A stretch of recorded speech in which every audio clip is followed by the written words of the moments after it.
Oke, baik.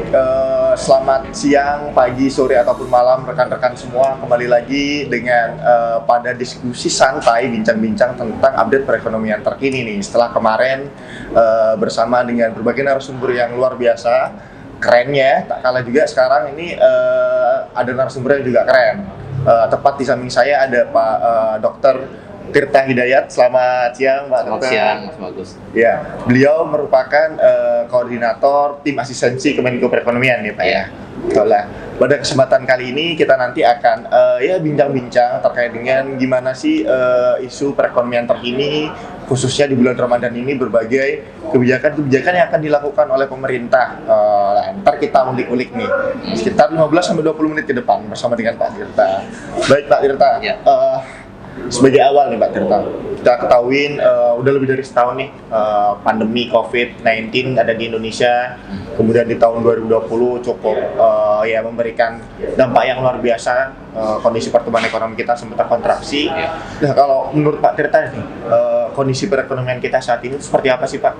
Ya, tentu tidak atau belum sebaik sebelum masa COVID. Tapi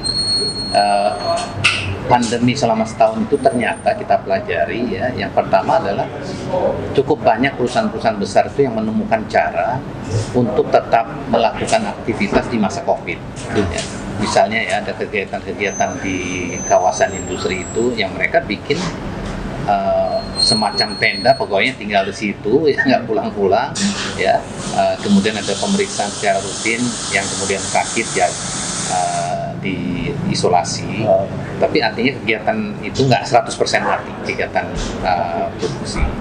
Lalu nomor 2 kan tentu kita mengetahui bahwa pemerintah melakukan program-program stimulasi ya, untuk yang sampai sekitar 700 triliun untuk mendorong berbagai kegiatan ekonomi, dan kelihatannya itu cukup berdampak positif ya.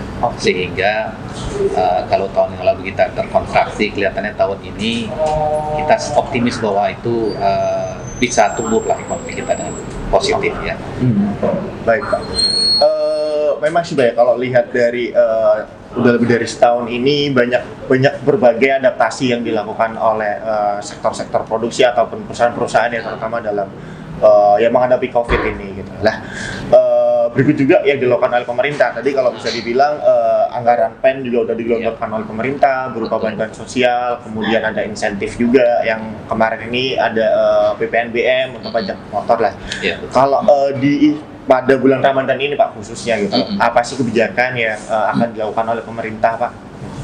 Dua saya kira yang akan mempunyai dampak penting itu adalah yang pertama THR ya.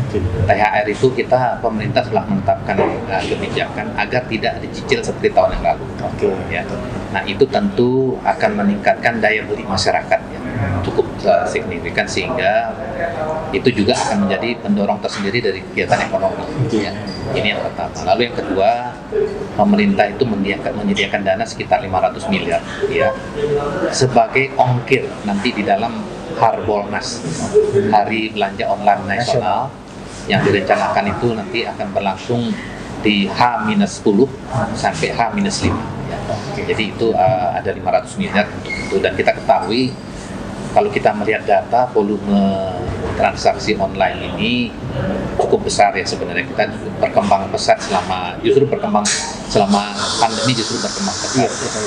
Ada hitungan-hitungan, kalau saya mengatakan mungkin angkanya di atas 20 triliun ya, bahkan ada yang menghitung itu per bulan 20 triliun. Ada yang mengatakan bahwa lebih atau sampai 2 kali lipat dari itu, tapi cukup besar ya.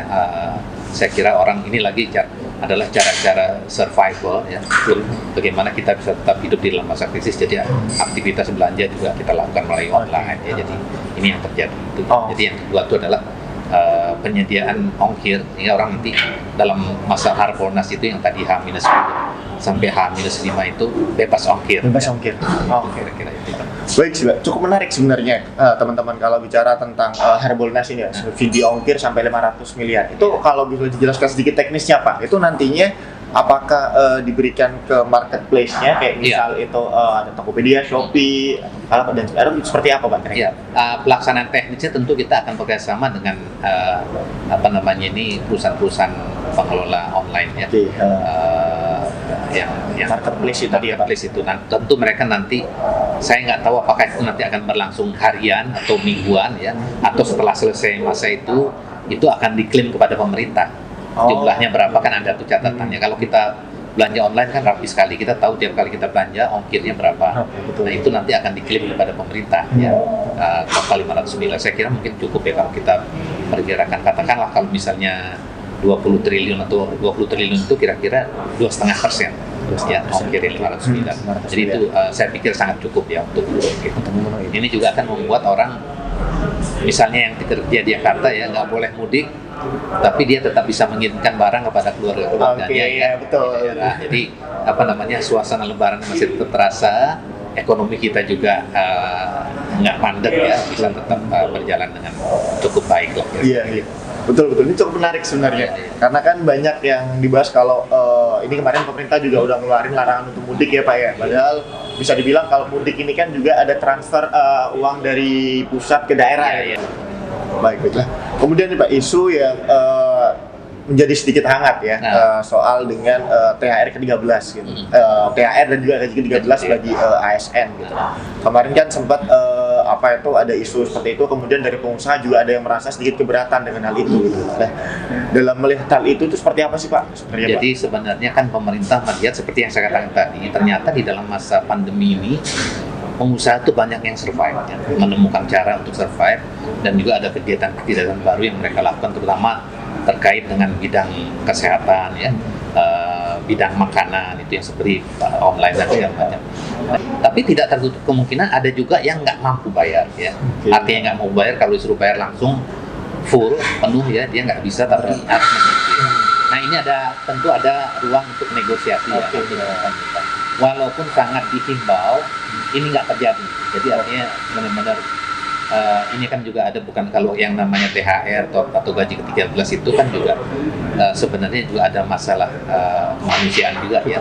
Jadi ini apalagi dalam suasana puasa dan Lebaran ini, kalau itu bisa dilaksanakan sungguh indah ya. Berbagilah kalau dikatakan ya. Sekali lagi mendorong ekonomi sambil berbagi, dan itu pemerintah sih sangat yakin bahwa ini bisa dijalankan ya.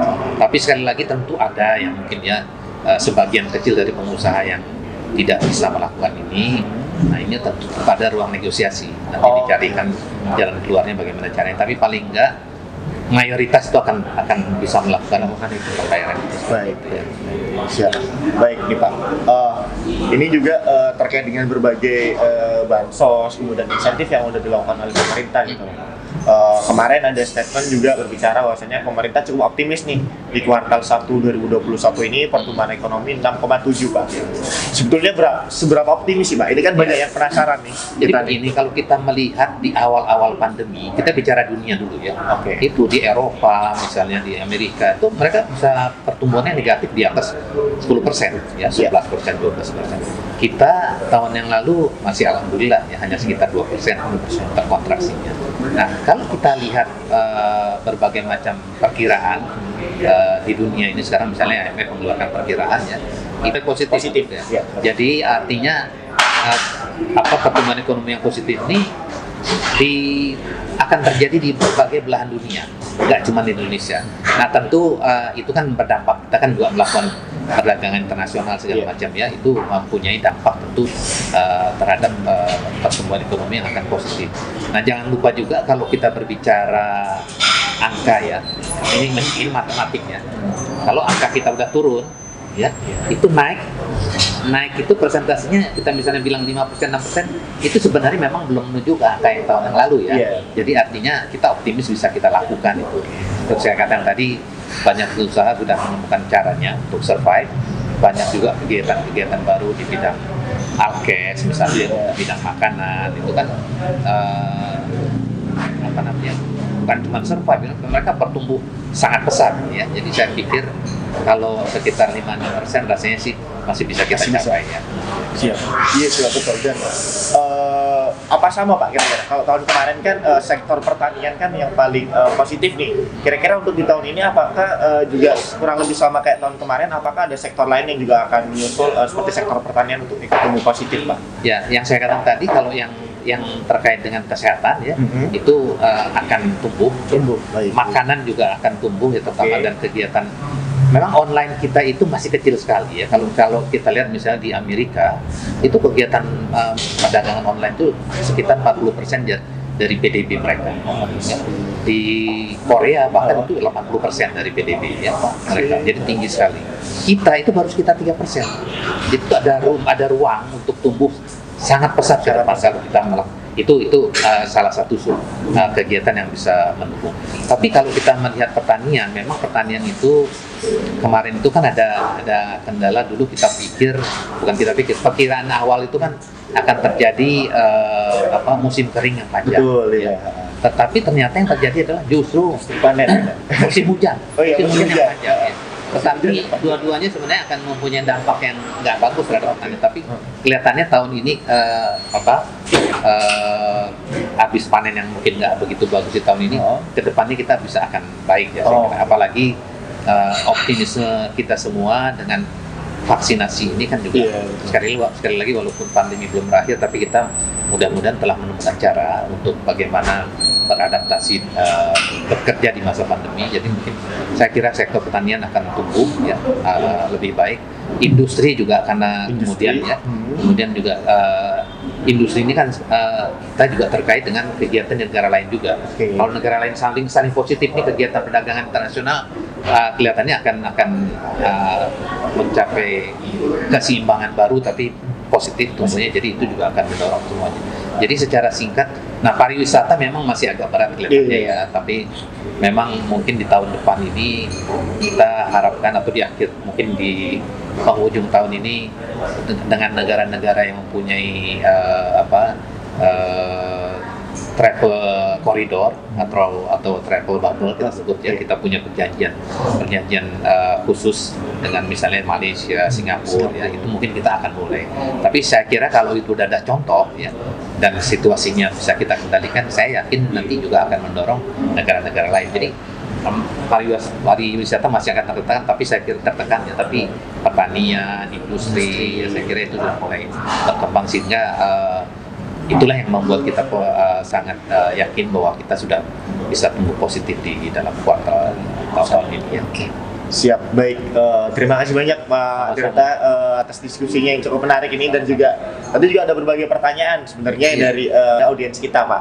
Nah, ada juga tadi soal yang gaji 13 tadi udah sempat dijawabkan bahwasanya memang sebenarnya juga itu kalau misal memang dari pengusaha dari keberatan tetap membuka ruang untuk berdialog. Tapi pemerintah sepertinya mendorong memfasilitasi untuk pengusaha maupun karyawan agar bisa terlaksana gitu. Berikut juga dengan Harbolnas yang akan dilakukan oleh pemerintah memberikan subsidi ongkir sampai dengan 500 miliar teman-teman. Jadi jangan lupa itu dari tanggal berapa sampai tanggal berapa? H-10 sampai H-5 ya. H-10 sampai dengan H-5 itu maksudnya lebaran ya? Lebaran. Jadi 10 hari sebelum lebaran sampai 5 hari sebelum lebaran. Sampai 5 hari sebelum lebaran, teman-teman. Nah, itu bisa dioptimalkan buat teman-teman yang pengen ngirim parcel atau ngirim hampers di kampung, itu bisa dilakukan. Bisa. Baik, terima kasih Pak Tirta atas waktunya. Salam sehat selalu Pak Tirta.